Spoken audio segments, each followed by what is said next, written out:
বন্ধুরা, আমি একটা রাউটার ইউপিএস তৈরি করেছি, যেটা পরীক্ষামূলক টেস্টিং চলতেছে।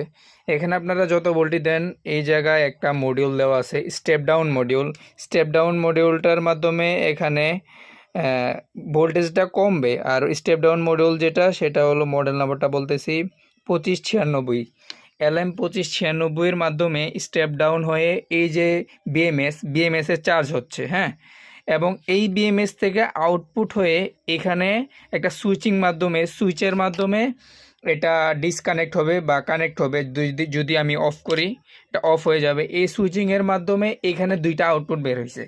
তো দুইটা আউটপুট এখানে আমি এই যে এই মডিউলটার মাধ্যমে আমি দুইটা আউটপুট নিছি। এই মডিউলটার মাধ্যমে দুইটা আউটপুট নেওয়া হয়েছে। এইটা হলো 8.4 ভোল্ট যে ব্যাটারিটা, এখানে ব্যাটারি 4টা ইউজ করা হয়েছে। 1700 mAh-এর 4টা ব্যাটারি ইউজ করা। তো ব্যাকআপ অলরেডি আমি 4 ঘন্টা প্লাস পাইছি। এবং এখান থেকে দুইটা যে মডিউল ইউজ করা হয়েছে, দুইটা মডিউল থেকে আউটপুট দিবে 12 ভোল্ট, 9 ভোল্ট। তো আমার টেস্টিং শেষ, আরও টেস্ট করব, তারপর যদি আপনারা লাগে বা আপনারা চান দিতে পারবো। তো এই দেখুন, আমি অন করলাম। অন করার কারণে এই যে আউটপুটটা অন হয়েছে। এখন যদি আমি ভোল্টেজটা মাপলে বোঝা যাবে এটার ভোল্টেজ কেমন বা কত আছে। একটু সাথেই থাকবেন, ভোল্টেজটা আমি মেপে দেখাচ্ছি।